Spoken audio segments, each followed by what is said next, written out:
Hi everyone, welcome back. So today you are here because you want to see me making some bone broth, but not just any bone broth. Today I am making pork bone broth, and although I am very familiar with making chicken broth and even somewhat familiar with the idea of beef broth, I've never made bone broth with pork. So we've got 2 packages of bones here for our pork broth. If you're wondering what all these other packages are, that's for another day, but I'll give you a hint. So today's step is to roast these bones. So I'm told this is going to bring out optimum flavor. I don't do this with my other bones, but there's just such a small amount of this, and I think the pork flavor is going to be really good.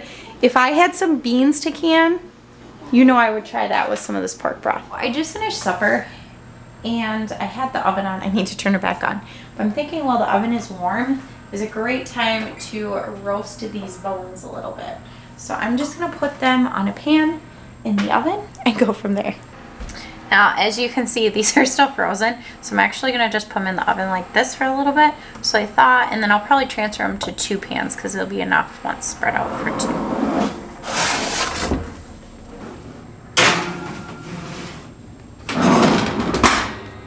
So the bones are in the oven roasting, or defrosting in this case, until I can roast them. So I normally probably, you're crooked, would do this for like 30 minutes with beef bones. So I'm gonna kind of stick to that for 30 minutes. So I'm going to go a little bit longer just because they're stuck together so that they get that full 30 minutes of roasting, not just thawing. And this is the perfect amount of time for me to get my roaster out because I'm going to start them when they're done. And this is going to take me a couple days. So if you are wanting to make this, my pork broth, I'm really going to take my time with it, and it's going to take a few days so that it's super flavorful. I don't know if you can hear that sizzling noise. And I can probably hear the dog. But those bones are in the oven and it smells so good in here. It smells like I'm cooking a roast or something. So I'm just kind of going through what I've got. I've got my roaster set up, and I'm going to throw some veggies and things in here. I grabbed a bunch of our small onions. These ones are from our garden, and this is just kind of, we have a whole drawer full of left, but I'm trying to grab some of the smaller ones that I won't be using for other things. And these are all pretty much clean, so I'm just gonna dump them right in there and kind of see what else I've got. All right, a great way to use up these onions because they're so small that, you know, will I get around to using them? I don't know.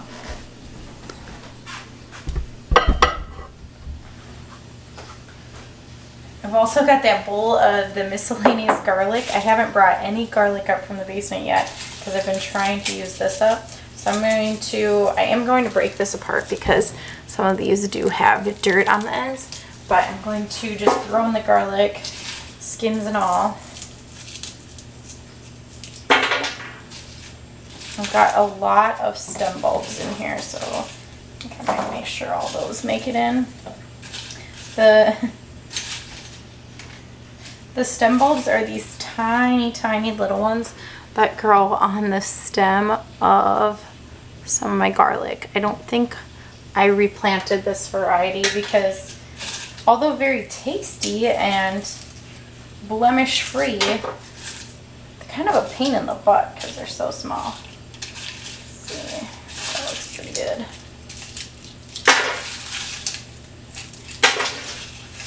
It's all stem bulbs. Or just random cloves.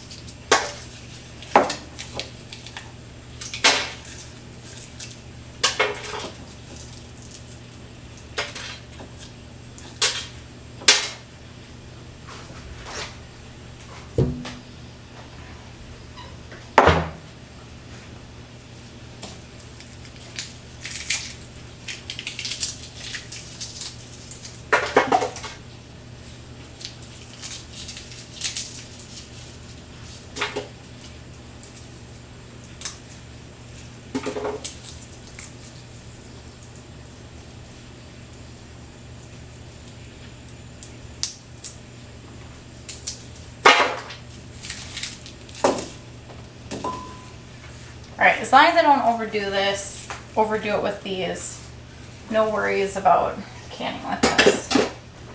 If you're watching our video the other day, we have not been able to get our carrots out of the greenhouse. The dirt is just frozen. So I've got some organic baby carrots I'm gonna just throw in here. And whenever I'm making broth, I don't stress over what I have and what I don't have. It's not something that necessarily you need to, okay, you need to follow a recipe, you need to follow a safe canning recipe. But as far as the broth goes, these amounts aren't super nitpicky.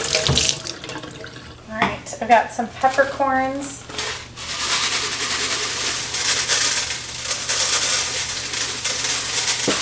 I noticed some of my chicken, I didn't get the peppercorns all the way out when I was straining it. So I'm gonna make sure I really am being careful with how I'm straining this. And then some bay leaves. And I debated on, I don't have any celery, but I debated on taking out some celery seed because I just have a ton of it. But I think that's gonna be a real pain when I go to strain it and clog my strainer and just be a problem. So I'm not gonna use that, so that's it. And then I'm gonna throw these bones in and some water and we'll get it going. I don't add any salt to my broth. That way I can just use it for whatever I want and salt it when I am going to eat it.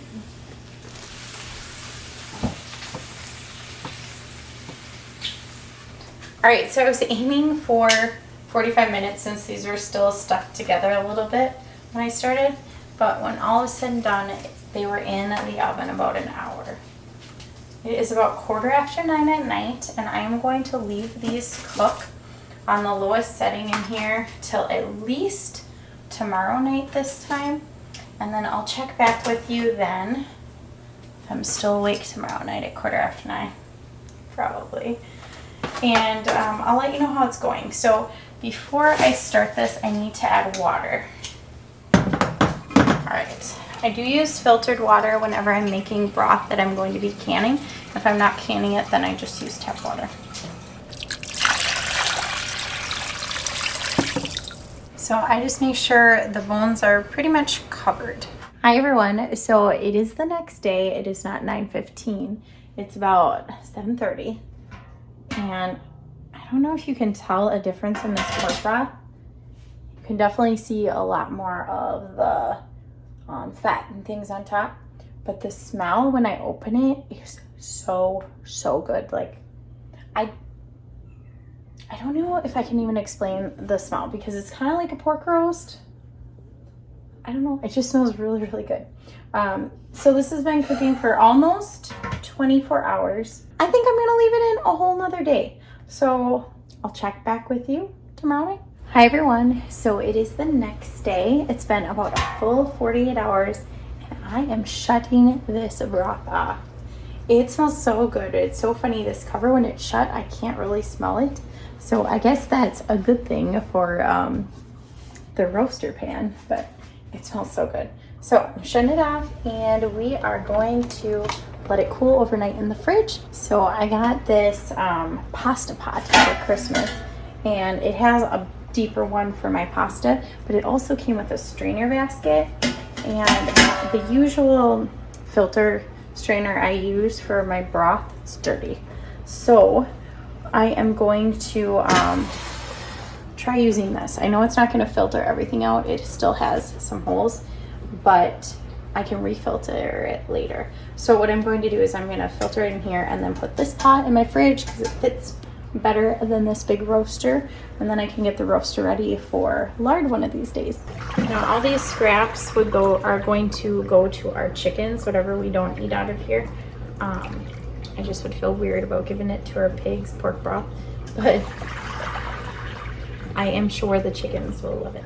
I ended up with quite a bit of broth. You can tell it could certainly be filtered again, but I'm gonna put this, I'm letting it cool a little bit right here, and then it's going to go in the fridge overnight. What likely is going to happen is there's going to be some fat, and Matt was craving some tortillas, so I'm gonna use that to make tortillas later. But when this cools down, then I'm gonna heat it back up after I take that fat off. Hi everyone, welcome back to the kitchen. So we are going to get that broth actually canned today. It's been in the fridge for about 2 days, cooling down. It didn't need that much time, but now's the time I'm finally finding time to can it. So amongst all these cows on the counter, I've got my Presto digital electric canner. I just love this thing. You guys know that. And that's what I'm using for broth today. All the fat, the reason I cooled this down is because all the fat ends up making a layer on the top. So that's actually what I'm taking out. I have found that a ladle works really, really well because I can kind of scoop it off the top. And although all the broth is kind of gelatinous from being in the fridge, this is the part that's just extra fatty. So this is going to finally be used to make some tortillas. Matt has been asking me to make tortillas. He pulled a bunch of chicken and wants to make quesadillas, and that's what I'm going to use it for. Just like I would use lard. Okay, I simply can't get over how great this stuff looks. I have to get this liquefied, get it hot, so that we can can it. But that is going to be so good for cooking. So I'm going to turn this burner on. I think I'm just going to turn it on like a medium heat for now and put the lid on. So the idea is to get this so hot, basically to boil, before I start jarring it up.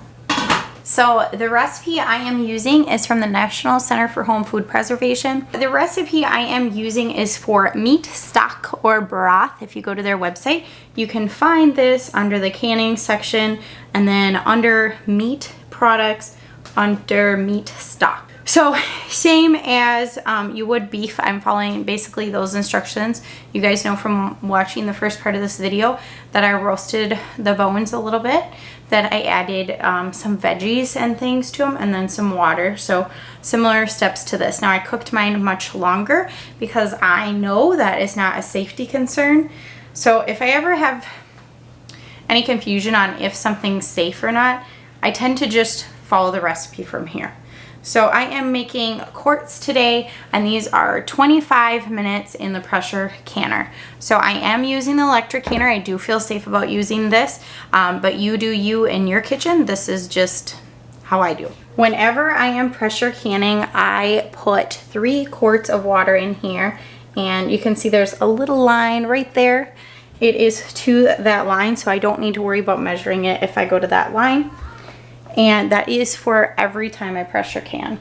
Then I go ahead and turn it to pressure can, my time of 25 minutes, and then it says to insert my jars to heat them up. So I should get those on. What I love about my canner, just one of the many things, is that I can put in my jars with water. I just fill them half full, put them in, and I don't need to worry about heating up the water because the machine does that for me. And I typically use 3 different brand jars. Actually, usually I'm using Coir or Ball just because they're the most readily available where I am. And I usually just buy whatever's more affordable if I need more. But I will use Golden Harvest as well. I just have a harder time finding them. Now, I do have older jars that I've gotten from other family members. So I have like some long life jars I use. And then I have some older style ball jars. They're a little bigger that make it a little more difficult when I'm canning, but I still use them because there's something just so special and so neat about knowing like this held food that like fed my dad when he was a kid or fed my grandparents when they were kids, because who knows how old these are. I'm not a jar expert, so if you are, this one. I also have one here that I've been saving because it was getting so scratched up and dinged up, super old. It's got these vertical lines on it, but it finally, I think, cracked right by the beat, and I'd rather save it and use it for decor than actually canning it. So I just inspect my jars, make sure they're all good, and then we're gonna fill them half full and put them in the water. So I've got my jars warming up, I've got my broth. Oh, look at that, it's already getting to liquid pretty easily. So I need to get that to basically boiling, and I got plenty of things to clean up. While I'm waiting for that, I am going to get my flats and rings and things ready and put this special jar that got a little chipped somewhere safe so I don't accidentally can in it one day. So it's clearly boiling. We've got the top just popping off over here. Can I keep this heat in the house? Is that right, Matt? Yeah, just keep your top on. You said top, popping the top over here. I meant the broth, you weirdo. Matt's busy enjoying his coffee. He just finished washing all these eggs. I feel rich. Kitchen's getting clean. Yeah, I feel rich these days, right? Jars are ready to fill. Broth is boiling. I'm gonna open this up. Take out our jars.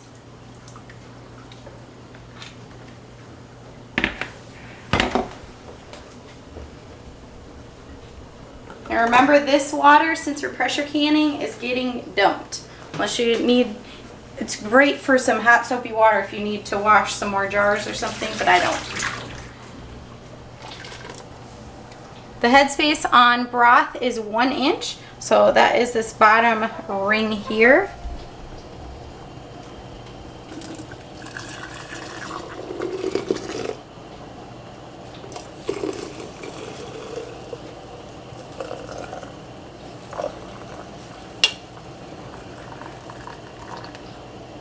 A little bit more. And then I'm using a rag just with regular vinegar on it to clean off this rim. This is just going to cut any grease. You saw how fatty that pork broth was. So just any grease that's on here I want to get off. And if you don't have vinegar, you could certainly use hot water. Oh my goodness, I washed wide mouth glass. Ah! That's wrong. That's wrong.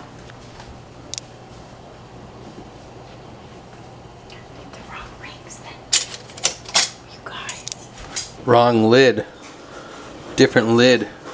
Different brand. Different brand. What is she gonna do? You can interchange the curved flats. Is that what you were talking about? Yeah, it's not ball. Now what are you gonna do? We're good with that. We're good with that. Make sure there's no rust on these rings. I already checked the other ones. Tighten those. Ooh, it's hot still.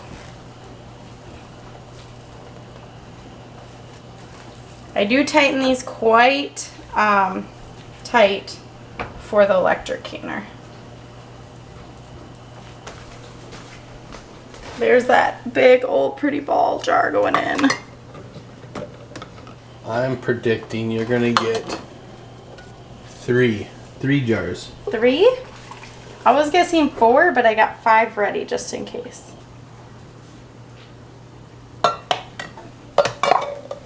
You never predicted, only I did. I said 4. You did? Yeah. You said 3. Check your camera. You didn't predict. I predict. You said 3, and I said, Yeah. well, I think 4, but I got 5 jars ready just in case. No, you didn't say a number. Yes, I did. You go watch that video. I was guessing 4, but I got 5 ready just in case. You watch that. Don't delete it. Matt's taking over to fill this last jar. She can't handle it. I don't want to get hurt. Hold on, hon. Hey, back up. Dad's pouring this hot stuff. What idle stuff? Who stuff? How much did we end up left? Oh, it ended up we were both wrong. 5 jars. Yep, you were wrong. And some left.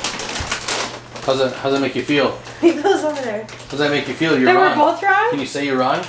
I was closer without going over. See, she can't even say Winner. she can't even say she's wrong. Oh, we got a little bit left over. You're wrong. I'll admit I'm wrong. I did 3. I said 4. You didn't. You were wrong. But I got 5 jars ready just in And case. you're wrong. Good thing I got 5 jars ready. I was got this lined up all wrong. There we go. Press and play because it says fill jars. I did that. Or the middle button, and now it's heating up. I do have my regulator ready for when it asks for it. So simple. How's that make you feel? Really accomplished. 5 more quarts of broth are going to go in our root cellar, which is just awesome. And first ever pork broth, which smells so good. And she was wrong. If you're not familiar with this machine, what happens is when it gets up to temp, it vents for 10 minutes when it's pressure canning. So you can see it's counting down, and then it will beep, and I will put the regulator on. You hear that beeping? It says to put the regulator on. So that's what we're going to do. Make sure it's facing the can.